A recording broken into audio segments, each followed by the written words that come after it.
Hello my dear students. आज के इस लेक्चर में डिस्कस करने वाले हैं एलसीईआर एसी सर्किट। यानी एसी सर्किट में कंटेनिंग होगा इंडक्टेंस, कैपेसिटेंस एंड रेसिस्टेंस, वो भी बतलाने वाले हैं सीरीज कॉम्बिनेशन में। तो यदि आप चैनल पे पहली बार हैं तो चैनल को सब्सक्राइब कर लें और इस सेशन को लाइक करें। अब टॉपिक की ओर आगे बढ़ते हैं। टॉपिक यहां पे दे रखा है resistance, inductance and capacitance in series in AC circuit.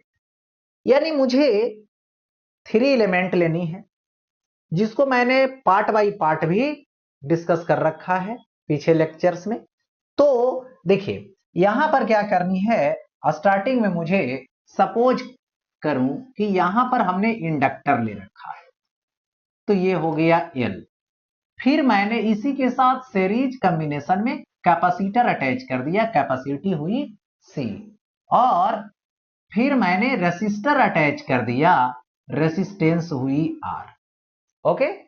और यहां पर सीरीज कॉम्बिनेशन में अटैच करने के बाद हमने एक एसी सोर्स लिया जो अल्टरनेटिंग वोल्टेज वाला है, जिसकी वैल्यू क्या होगी, E is equal to E naught, और ये होगा साइन ओमेगा टी। तो A is equal to E naught sine omega T दे दिया गया। अब आगे बढ़ता हूं। देखिए तो इस अल्टरनेटिंग वोल्टेज में होगा क्या, करंट इस तरफ से जाएगी हाफ टाइम के लिए, फिर करंट इस तरफ से जाएगी नेक्स्ट हाफ टाइम के लिए। तो सीरीज कॉम्बिनेशन में करंट इक्वल होगी तीनों एलिमेंट के लिए। अब बारी बारी से लूं, यहां पर एक क्रॉस वोल्टेज लेता हूं, ठीक है। एल है तो एल के लिए VL होगी, कैपेसिटर है VC होगी, रेसिस्टर है दैट मीन्स VR होगी। हो गया ऐसा। अब देखिए यहां पर ये क्या है, इंडक्टर वाली बात है, तो ये हो गया VL that means IXL। XL inductive reactance omega L, VC is equal to IXC, XC is equal to 1 by omega C. Capacitive reactance VR is equal to IR। ऐसा हो गया। अब देखिए इसमें मेन परफॉर्मेंस होगी फेजर डायग्राम का, किसके between, voltage और करंट के बिटवीन। तो बारी बारी से यहां पर डिस्कस करता हूं। सपोज दैट इसको साइलेंट कर देता हूं, बचा कौन, एल। एल का जो वोल्टेज है और करंट है उसके बिटवीन फेजर डायग्राम ड्रा करें। तो देखिए इधर है सपोज दैट करंट, तो 90 डिग्री पे फॉरवर्ड होगा VL, यानी करंट 90 डिग्री से बैकवर्ड होता है। चलो अच्छा है। अब देखो आ जाओ कैपेसिटर के पास।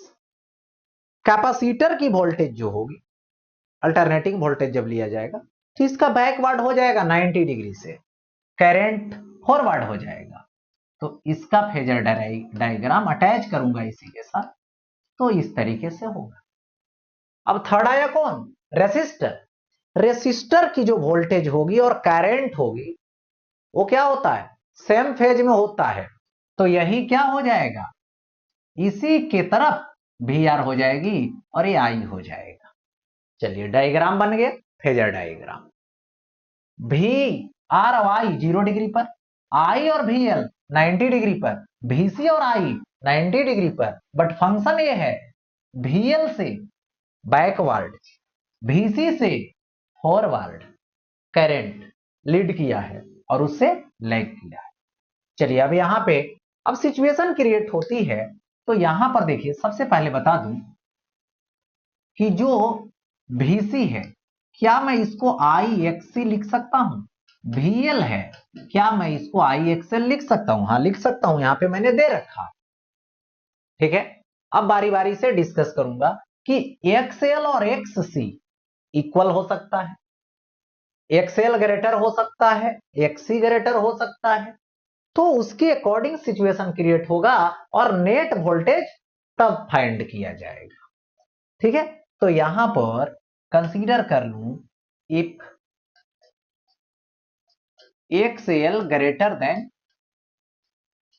एक्ससी, तो एक्सएल ग्रेटर हो गया एक्ससी से, तो VL ग्रेटर हो गया VC से, तो VL और VC में कंपेयर करेंगे तो VL ग्रेटर है, तो रिजल्ट किधर जाएगा, VC और VL का रिजल्ट इधर हो जाएगा, जिसको मैं क्या लिखूंगा, तो यहां पे लिखूंगा VL माइनस VC और ये होगा VR और इधर के तरफ ही करंट होगा।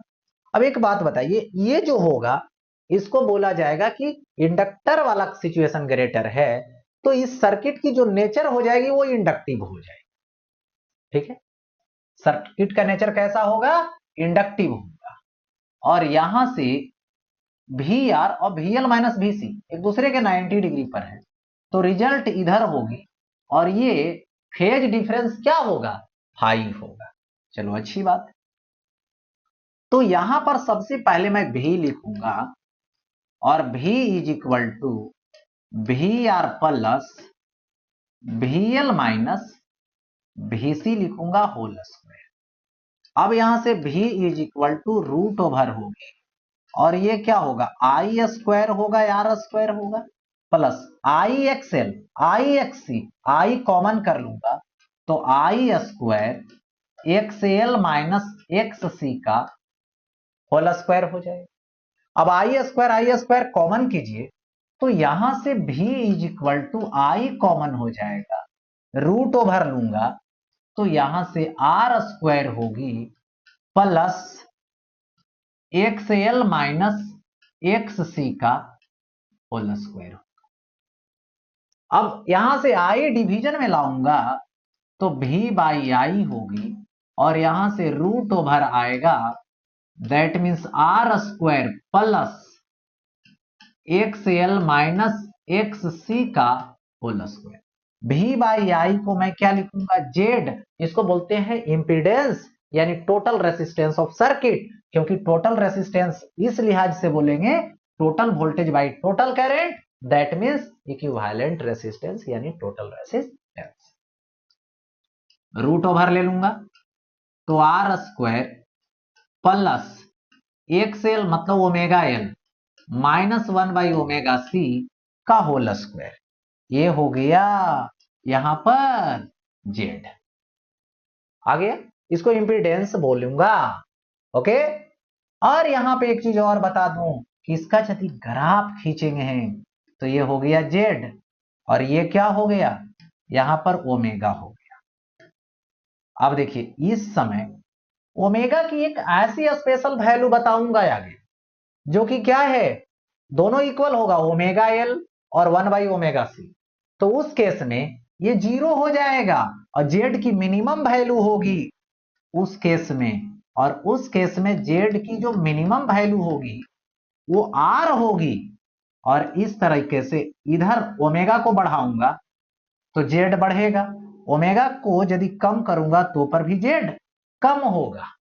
इस तरीके का ग्राफ जेड और ओमेगा के बिटवीन, और जिस समय ये दोनों इक्वल हो जाएगा, जेड मिनिमम हो जाएगा और करंट मैक्सिमम हो जाएगा, तो current maximum that means circuit is called resonance, resonant circuit, और वो स्पेशल जो फ्रीक्वेंसी होगी उसको बोला जाएगा रिजोनेंस फ्रीक्वेंसी।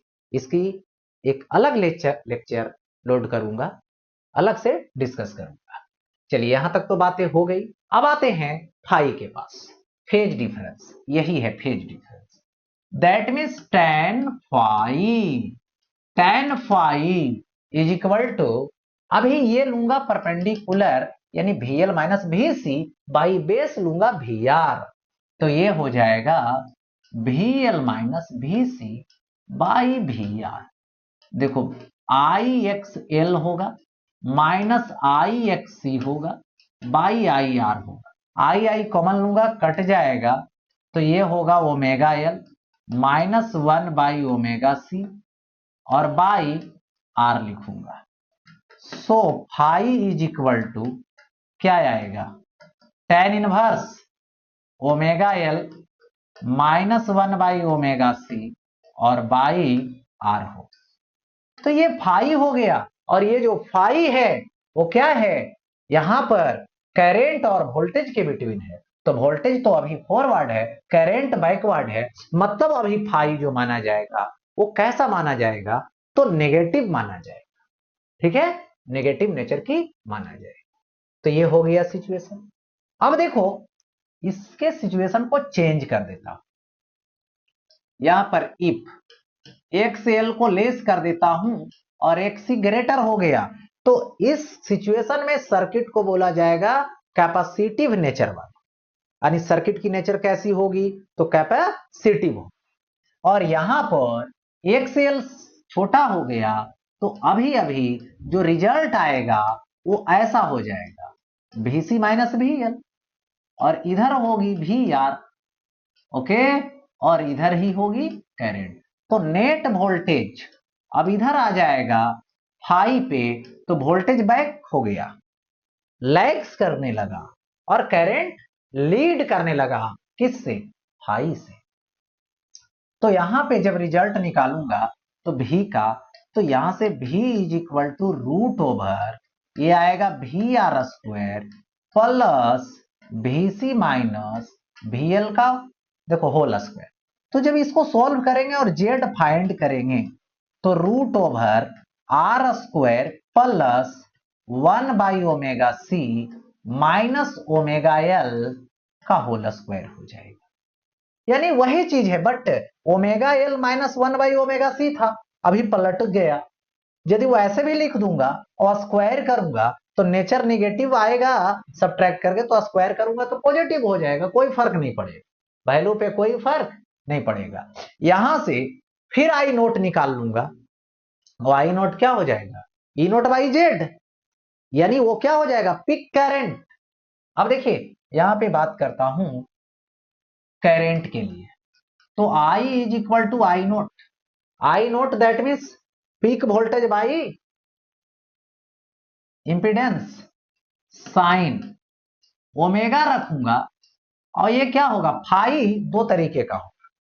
अभी क्या है, प्लस है फाई, क्योंकि I फॉरवर्ड है, और इस केस में क्या था, यहां पे I बैकवर्ड था, तो माइनस फाई लेना होगा, तो प्लस माइनस फाई होगी। और फाई कैसे निकालूंगा, इसका स्टेप मैंने यहां दे रखा है, फॉर्मूला दे रखा है।